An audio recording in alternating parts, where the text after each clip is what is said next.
साथ संगत जी, चिड़िया जब जीवित रहती है तो वो चींटी को खाती है। चिड़िया जब मर जाती है तब चींटियां उसको खा जाती हैं। इसीलिए इस बात का ध्यान रखें कि समय और स्थिति कभी भी बदल सकते हैं। इसलिए कभी किसी का अपमान मत करिए, कभी किसी को कम मत आंकिए।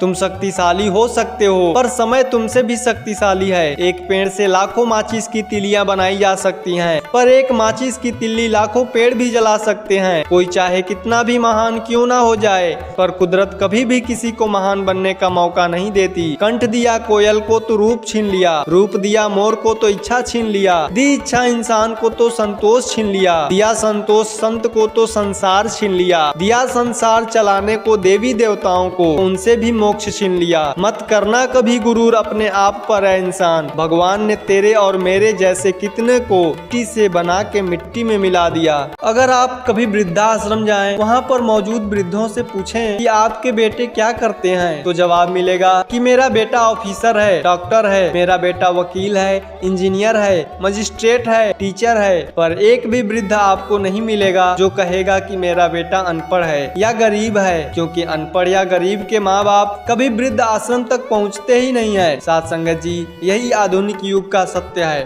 दिल है, दिल की बातें समझ सको तो बेहतर है। दुनिया की इस भीड़ में खुद को अलग रखो तो बेहतर है। मोड़ हजारों मिलेंगे तुमको, कई मिलेंगे चौराहे, मंजिल तक पहुंचाने वाली राह चुनो तो बेहतर है। कदम कदम पर यहाँ सभी को बस ठोकरें ही मिलती हैं। थाम के मेरा हाथ अगर तुम संभल सको तो बेहतर है। खामोशी भी एक सदा है, अक्सर बातें करती हैं। तुम भी इसको तन्हाई में कभी सुनो तो बेहतर है। जाने कैसा जहर घुला है इन रंगीन फिजाओं में, प्यार की खुशबू से ये मंजर बदल सको तो बेहतर है। प्यार की खुशबू से ये मंजर बदल सको तो बेहतर है। ज्ञान दे जाते हैं, एक पहचान दे जाते हैं। गुरु आपको आपके अंदर छिपा इंसान दे जाते हैं। कई कड़वे सबक सिखाते हैं इस तरह कि विष से बचने वाला अमृत पान दे जाते हैं। गुरु को प्रभु से कम ना जानिए, प्रभु की तरह गुरु भी मिट्टी में प्राण दे जाते हैं। साथ संगत जी, सहनशाह बाबा अवतार सिंह जी के समय की बात है। सत्संग में कुछ गिने चुने ही महात्मा होते थे। सहनशाह बाबा जी ने संगत में जाकर पूछा,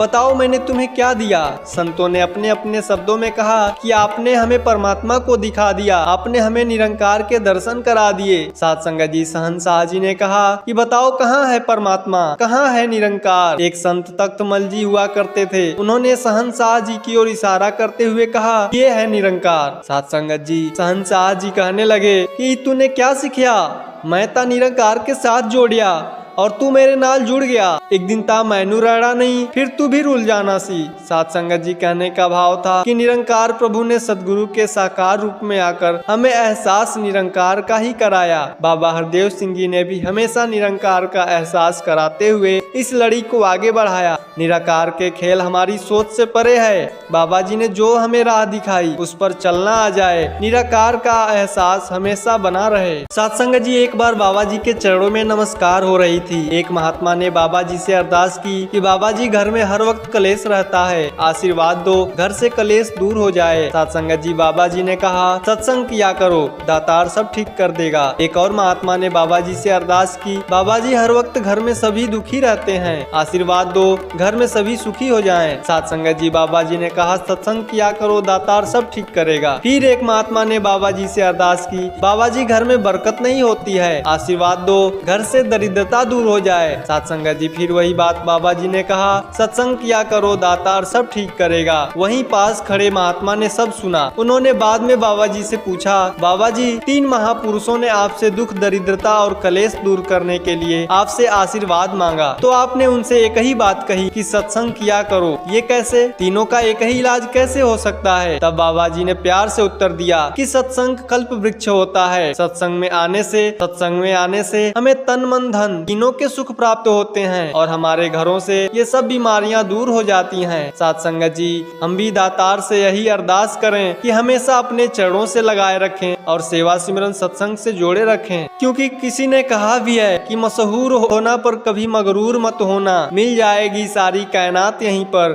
पर सत्संग से कभी दूर मत होना। सत्संग जी, एक बार बाबा जी के चरणों में नमस्कार हो रही थी। एक महात्मा ने बाबा जी से अरदास की कि बाबा जी, घर में हर वक्त कलेश रहता है, आशीर्वाद दो, घर से कलेश दूर हो जाए। सत्संग जी, बाबा जी ने कहा, सत्संग किया करो, दातार सब ठीक कर देगा। एक और महात्मा ने बाबा जी से अरदास की, बाबा जी, हर वक्त घर में सभी दुखी रहते हैं, आशीर्वाद दो, घर में सभी सुखी हो जाएं। सत्संग जी, बाबा जी ने कहा, सत्संग किया करो, दातार सब ठीक करेगा। फिर एक महात्मा ने बाबा जी से अरदास की, बाबा जी, घर में बरकत नहीं होती है, आशीर्वाद दो, घर से दरिद्रता दूर हो जाए। सत्संग जी, फिर वही बात बाबा जी ने कहा, सत्संग किया करो, दातार सब ठीक करेगा। वहीं पास खड़े महात्मा ने सब सुना। उन्होंने बाद में बाबा जी से पूछा, बाबा जी, 3 महापुरुषों ने आपसे दुख, दरिद्रता और कलेश दूर करने के लिए आपसे आशीर्वाद मांगा, तो आपने उनसे एक ही बात कही कि सत्संग किया करो। ये कैसे? तीनों का एक ही इलाज कैसे हो सकता है? तब बाबा जी ने प्यार से उत्तर दिया कि सत्संग कल्प वृक्ष होता है। सत्संग में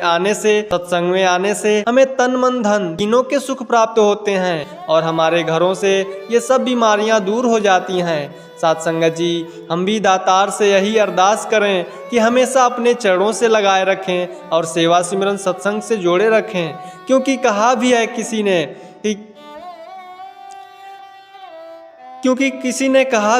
कि मशहूर होना पर कभी मगरूर मत होना, मिल जाएगी सारी कायनात यहीं पर कभी सत्संग से कभी दूर मत होना। सत्संग जी, एक बार एक मंदिर में कृष्ण जी की तस्वीर बनानी थी, तो वहाँ के लोगों ने विचार किया कि तस्वीर का आदर्श एक बच्चे को बनाया जाए, क्योंकि उनका मन साफ रहता है, दिल में किसी के लिए वैर नहीं रहता। तभी वहाँ से एक बच्चा जा रहा था, उसी बच्चे को ही बुलाकर उसी के आधार पर तस्वीर बनाई गई। कुछ साल बीते, फिर विचार आया कि कंस की एक तस्वीर भी बनाई जाए, जिसका आधार एक ऐसा व्यक्ति हो जो लोगों को परेशान करता हो, अहंकारी हो। तब उन्हें इसी तरह का एक व्यक्ति मिला और उस व्यक्ति के पास जाकर उसे पूरी बात बताई गई। बात सुनते ही वह व्यक्ति रोने लगा और उन सभी को उसने बताया कि वहाँ जो तस्वीर बनी हुई है श्री कृष्ण जी की है और जिस बच्चे को आधार बनाया गया था वह बच्चा मैं ही था। सत्संग जी, सदगुरु फरमाते हैं कि बच्चे रहोगे तो बच्चे रहोगे वैर से, अहंकार से, द्वेष से। और जैसे हम सुनते हैं कि बच्चे भगवान का रूप होते हैं, क्योंकि वे बचे रहते हैं वैर, अहंकार और नफरत से। मैं काबिल नहीं तेरा शुक्राना कैसे करूं मालिक, ना मिट्टी मेरी है ना रूह मेरी है, बोल मैं क्या अर्पण करूं। सत्संग जी, जो 3 स्तंभ हैं सेवा, सिमरन और सत्संग के रूप में, इसमें भी सेवा का भाव तन मन धन से तो है ही साथ सेवा का जज्बा होना, किसी दबाव में नहीं बल्कि स्वेच्छा से सेवा करनी है। कई बार हम शारीरिक रूप में सेवा नहीं कर पाते, लेकिन मन में अगर सेवा का भाव है तो वह भी परवान है। सत्संग को भी हम एक रस्म की तरह न माने। जब भी हम सत्संग में आते हैं तो वक्ता क्या बोल रहे हैं, उनके बोलने के पीछे क्या भाव है, हम यह भी समझें। यह न देखें कि वह वक्ता अपने शब्दों पर पूरा उतर भी रहा है कि नहीं, बल्कि उस समय जो सीख मिल रही है उस सीख को हम ग्रहण करें। सत्संग जी, सदगुरु माता जी विचारों में फरमा रही हैं कि हम जहाँ खूबसूरती से अपनी सेवाएं करें, वहीं संगत रूप में महापुरुषों के साथ अपने व्यवहार की ओर भी हमें ध्यान देना है। हमें बहुत ही सचेत होकर चेतनता के साथ सेवा करनी है। जैसे कि संगत में नमस्कार की लाइनों को सजग होकर आगे बढ़ाना है, ताकि लाइनों की गति के साथ सहजता भी बनी रहे, कतारें भी आगे चलती रहें। और अगर कोई महात्मा अपनी जगह पर रुक गया है तो हमें अपनी आवाज़ ऊंची न करके बल्कि और नम्र होकर उनको हाथ जोड़कर कहना है कि महापुरुषों जल्दी जल्दी चलते रहिए जी। सत्संग जी, सेवा का प्राप्त होना सदगुरु की अनंत कृपाओं में से एक विशेष कृपा है जो भागों वालों को ही मिलती है। इसीलिए निष्काम भाव से जज्बे के साथ सेवा करते चले जाएं और सदगुरु का आशीर्वाद भी प्राप्त करते जाएं, क्योंकि हर सेवा अनमोल सेवा है। प्रभु परमात्मा ने इस सुंदर ब्रह्मांड की रचना की तथा इसको और सुंदर बनाने के लिए स्त्री जाति की रचना की। स्त्री जैसी कोमल मन और दयामयी मूर्त शायद ही कोई और हो। परमार्थ द्वारा विचार करके देखें तो हम सब में परमात्मा ही है और सबके अंदर एक ही परमात्मा की ज्योत है। इसी प्रकार स्त्री में भी वही ज्योत है, एक नूर है सबके अंदर, न रहे चाहे नारी है। इससे स्पष्ट होता है कि औरत का निरादर करना परमात्मा का निरादर करना है। बाबा हरदेव सिंह जी महाराज समाज को यह बताते रहें कि जहां पुरुषों का अधिकार है वहीं स्त्रियों का भी समान अधिकार है। इसे सही बताते हुए बाबा जी हमेशा पूज्य माता जी सविंदर कौर जी को अपने साथ स्टेज पर बिठाते थे, क्योंकि बाबा जी यह मानते थे कि स्त्री जाति एक वरदान है। सत्संग जी, सदगुरु माता जी विचारों में फरमा रही हैं कि हम सब तन मन धन से सेवाएं भी करें करें और सत्संग व सुमिरन द्वारा ब्रह्म ज्ञान को अपने जीवन में ज्यादा से ज्यादा उतारें। अगर हम यह सोचें कि अपनी सुविधा के अनुसार हफ्ते में 1-2 संगत ही करेंगे तो प्यार में ऐसा हिसाब नहीं होता। हमने हर पल सुमिरन भी करना है, ज्यादा से ज्यादा संगतें भी करनी है। मिशन का पैगाम भी जन जन तक पहुंचाना है कि एक ही निरंकार है, हम सब इसका अंश हैं। कोई जाति पाति का भेदभाव किसी भी रूप में हमारे मनों में नहीं होनी चाहिए। नफरत भी प्यार में बदल जाता है जब ज्ञान की रोशनी जीवन में आती है। तो माँ ने बेटे को फोन मिलाया, बेटा कहाँ हो, घर का ताला क्यों लगा है? बेटा बोला, माँ मैं तुम्हारी बहू और पोते के साथ शिमला घूमने आ गया हूँ, तुम 10 दिन और छोटे भाई के साथ रहो। माँ रोने के स्वर में बोली, बेटा उसके पास रहते हुए 1 महीना पूरे हो गए हैं, आज वो अभी अपनी बीबी बच्चों के साथ घूमने चला गया, मैं कहाँ जाऊँ? तुम जानते थे ना आज 1 तारीख से मुझे रखने की तुम्हारी बारी है, फिर क्यों घूमने चले गए? बेटा झल्ला कर बोला, मुझे याद नहीं रहा माँ, अब कैसे भी तुम 10 दिन एडजस्ट करके रहो। साथ संगत जी कहते हुए बड़े बेटे ने फोन काट दिया। माँ अवाक रह गई। शहर में उसका और कोई ठिकाना नहीं था, माथे पर पसीना उभर आया, लाचारी और बेबसी की हूक सी उठी दिल में, फिर वह तड़प कर गिर पड़ी और उसके प्राण पखेरी हो गए। साथ संगत जी अंतिम संस्कार पर दोनों बेटे तुरंत लौट आए। मरने के बाद तो सभी आते हैं, लेकिन जिंदा लोग ही बोझ लगते हैं। सत्संगत जी जब कोई इंसान दुनिया से विदा होने लगता है तो तुरंत उसके कपड़े, उसका बिस्तर, उसके द्वारा इस्तेमाल किया हुआ सभी सामान उसी के साथ घर से बाहर निकाल दिए जाते हैं। उसके द्वारा कमाया गया धन दौलत, प्रॉपर्टी, उसका घर, उसका पैसा, उसके जेवरात, इन सबको क्यों नहीं कोई छोड़ता, बल्कि गले का हार, सोने की अंगूठी भी खींच कर निकाल लिया जाता है। इससे पता चलता है कि रिश्ता किन चीजों से था।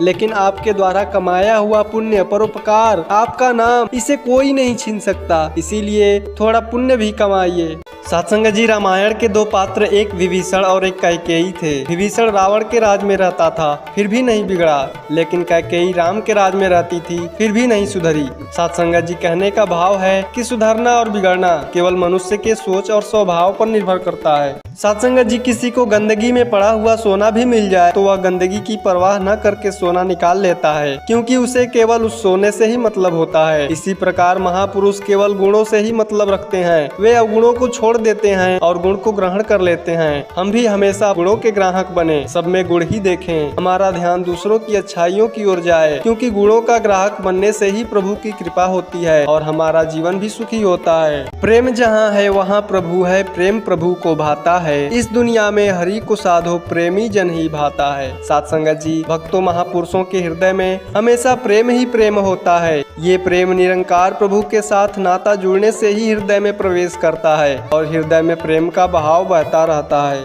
न बोलना बड़ी बात है और न ही चुप रहना बड़ी बात है, मगर कब बोलना और कब चुप रहना है इसका विवेक रखना बहुत बड़ी बात है। सत्संगत जी अगर कोई मक्खी सब्जी तोलते हुए तराजू पर बैठ जाए तो ज्यादा फर्क नहीं पड़ेगा, लेकिन वही मक्खी अगर सोना तोलते हुए तराजू पर बैठ जाए तो उसकी कीमत बढ़ जाती है। सत्संगत जी कहने का भाव है कि हम कहाँ बैठते हैं, किसके साथ बैठते हैं, हमारा मूल्य इसी बात पर निर्धारित किया जाता है। सत्संगत जी पानी के बिना नदी बेकार है, तिथि के बिना आंगन बेकार है, प्रेम न हो तो सगे संबंधी बेकार हैं, पैसा न हो तो पॉकेट बेकार है और जीवन में गुरु न हो तो हमारा जीवन बेकार है। हे सद्गुरु, जैसे सुबह सवेरे सूरज ने आकर काली घनी रात के अंधेरे को दूर कर दिया है, ठीक इसी तरह तुमने भी हम सबके जीवन में फैले अज्ञान रूपी अंधेरे को खत्म कर दिया है। तुम भी उस सूरज जैसे हो, लेकिन फिर भी तुम में और सूरज में इतना फर्क है कि सूरज हर शाम को फीका पड़ जाता है और रात को छिप भी जाता है, मगर तेरे ज्ञान की रोशनी हमेशा बनी रहती है। सत्संग जी सुमिरन करो तो मन संवर जाए, सेवा करो तो तन संवर जाए, कितनी दिलकश है मेरे सतगुरु की बातें, अगर अमल करो तो जिंदगी संवर जाए।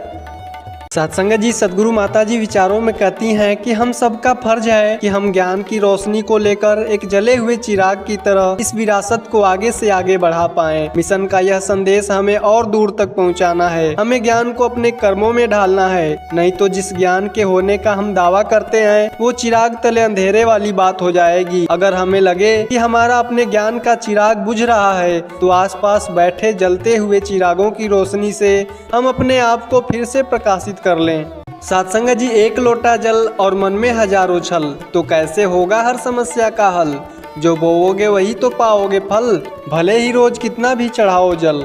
सत्संग जी, लोगों के लिए हम तब तक अच्छे होते हैं जब तक हम उनकी उम्मीदों को पूरा करते हैं, और सब लोग तब तक अच्छे रहते हैं जब तक हम उनसे कोई उम्मीद नहीं करते। सत्संगत जी, जीवन में जो कुछ भी हुआ उसके लिए कभी ना पछतावा करिए। इसे बदला नहीं जा सकता है, ना ही भुलाया जा सकता है। इसीलिए इसे एक सबक के रूप में लें और आगे बढ़ें। अपने संसार को बदलने के लिए हमें अंदर के एहसास को बदलना होता है। सत्संगत जी, रिश्ते पंछियों के समान होते हैं। जोर से पकड़ो तो मर सकते हैं, धीरे से पकड़ो तो उड़ सकते हैं, लेकिन प्यार से पकड़ के रखो तो जिंदगी भर साथ में रहते हैं। तेरे वर्गी है बिल्कुल तेरी याद,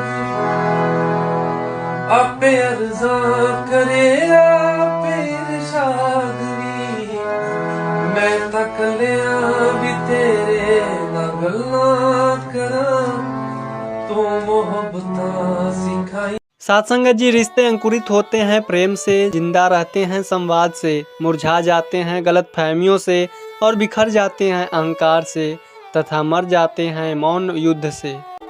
जिंदगी में भरोसा रुका तो इंसान पराया हो जाता है, और सांसें रुकी तो शरीर पराया हो जाता है। इंसान से प्रेम करो, वस्तु से नहीं, और वस्तु का उपयोग करो, इंसान का नहीं। सत्संगत जी, एसटीडी कॉल करने से पहले शून्य लगाना जरूरी होता है। उसी तरह से गुरु के पास मन को जोड़ने से पहले मन का शून्य होना जरूरी है। मन खाली होगा तभी तो कुछ भर पाएगा। सत्संगत जी, जो कुछ हमारी दृष्टि देख रही है या जो कुछ हमारी समझ की पकड़ में आ रहा है, वह सब कुछ काल की ग्रास बनने वाला है। जैसे ऊपर सूर्य, चांद और सितारे, बीच में वायु, जीव और आकाश, तथा नीचे धरती, जल और अग्नि है। ये सब कुछ बदल जाने वाले हैं, समय पाकर मिट जाने वाले हैं, परंतु इनमें विद्यमान होते हुए भी जो अस्तित्व इनसे न्यारा है वह कल भी था, आज भी है और कल भी रहेगा। काल का जिस पर कभी कोई प्रभाव नहीं होता है, उसी को निरंकार के नाम से पुकारा जाता है। ईश्वर अंश जीव अविनाशी, चेतन अमल सहज सुख राशि। महात्मा तुलसीदास जी कहते हैं कि जीव ईश्वर का अंश है, जबकि ईश्वर अखंड है, इसका खंड नहीं हो सकता है। परमात्मा के मुख्य 3 गुण सत्य, चित्त और आनंद से जाना जाता है, इसीलिए उसे सच्चिदानंद के नाम से पुकारा जाता है। मेरे मुर्शिद, मुझे वो निगाह बख्श कि हर जर्रे में बस तू ही तू दिखाई दे, कर दे बख्शिश मुझ पर इतनी कि सिर्फ तू ही तू मुझे सुनाई दे। सत्संगत जी, एक आदमी ने गुरु नानक जी से पूछा कि मैं इतना गरीब क्यों हूँ। गुरु नानक जी ने उत्तर दिया, तुम गरीब हो इसलिए क्योंकि तुमने देना नहीं सीखा। आदमी ने कहा, परंतु मेरे पास तो देने के लिए कुछ भी नहीं है। गुरु नानक ने कहा, तुम्हारा चेहरा एक मुस्कान दे सकता है, तुम्हारा मुंह किसी की प्रशंसा कर सकता है, या दूसरों को सुकून पहुँचाने के लिए 2 मीठे बोल बोल सकता है। तुम्हारे हाथ किसी जरूरतमंद की सहायता कर सकता है, और तुम कहते हो तुम्हारे पास देने के लिए कुछ भी नहीं है। आत्मा की गरीबी ही वास्तविक गरीबी होती है। पाने का हक उसी को होता है जो देना जानता है। सत्संगत जी, वास्तव में इन सांसों का मोल तभी है जब हम अपने मूल्य लक्ष्य को प्राप्त कर लेते हैं। उदाहरण के तौर पर देखें तो अगर हम एक कांच की डब्बी में हीरे को डाल दें तो डब्बी गिरने पर बेशक कांच टूट सकता है, लेकिन हीरे का अस्तित्व बना रहता है। उसी प्रकार से ये शरीर भी कांच के समान क्षणभंगुर है, पर यह आत्मा जो इस परमात्मा का अंश है, यह एक अनमोल हीरे के समान है। परमात्मा को पहचान कर जब हम अपने असली अस्तित्व को जान लेते हैं तो भय से भी मुक्त हो जाते हैं और परमात्मा से भी मिलन संभव हो जाता है। सत्संगत जी, ज्ञान के बाद सिर्फ हमारी आत्मा ही बंधन मुक्त नहीं होती। यह आत्मा जब रोशनी में आएगी तो यह मन को रोशन करेगी, और एक बार मन रोशन हो गया तो फिर मन के अंदर नफरत, वैर, ईर्ष्या जैसे बुरे भाव नहीं रहेंगे। मन दूसरों के आंसू पोंछने की कोशिश करेगा, दूसरों को खुशी देने की कोशिश करेगा, किसी को घृणा की नजर से नहीं देखेगा, दूसरे के चरणों में सिर रखेगा, न कि अहंकार करेगा। सत्संग जी, रात के 2:30 बजे थे। एक सेठ को नींद नहीं आ रही थी। कार निकाली, मंदिर में जाकर भगवान के पास बैठता है और प्रार्थना करता है। एक दूसरा आदमी भगवान की मूर्ति के सामने बैठा था, मगर उसका उदास चेहरा, आंखों में करुणा दर्श रही थी। सेठ ने पूछा, क्यों भाई, इतनी रात को मंदिर में क्या कर रहे हो? आदमी ने कहा, मेरी पत्नी अस्पताल में है, सुबह यदि उसका ऑपरेशन नहीं हुआ तो वह मर जाएगी, और मेरे पास ऑपरेशन के लिए पैसे भी नहीं है। उसकी बात सुनकर सेठ ने जेब में जितने रुपए थे वह उस आदमी को दे दिए। अब गरीब आदमी के चेहरे पर चमक आ गई थी। सेठ ने अपना कार्ड दिया और कहा, इसमें फोन नंबर और पता भी है, और जरूरत हो तो निसंकोच बताना। सत्संगत जी, उस आदमी ने कार्ड वापस देकर कहा, मेरे पास उसका पता है, इस पते की कोई जरूरत नहीं है। सत्संगत जी, आश्चर्य से सेठ ने कहा, इसका पता है भाई? उस गरीब आदमी ने कहा, जिसने रात को 2:30 बजे आपको यहाँ भेजा है। साथ संगत जी कहने का भाव है, यदि हम भगवान को दिल से याद करते हैं तो भगवान हमारा मदद जरूर करता है। हमें भगवान पे भरोसा रखनी चाहिए और दिल से प्रार्थना करनी चाहिए। जो जन भीजय राम रस विकसति कबहु न रूप, अनुभव भाव न दर्शे ते नर सुख न दुख। साथ संगत जी कबीर दास जी कहते हैं कि जो व्यक्ति राम भक्ति के आनंद में भीग जाता है, यानी पूरी तरह से ईश्वर की भक्ति में लीन हो जाता है, वह कभी भी भौतिक सुख दुख से विचलित या परेशान नहीं होता। उसका मन हमेशा खिला रहता है, मुरझाता नहीं है। साथ संगत जी ऐसे व्यक्ति के भीतर के अनुभव और भाव सुख दुख की सामान्य मानवीय प्रतिक्रियाएं से बाहर दिखाई नहीं देते।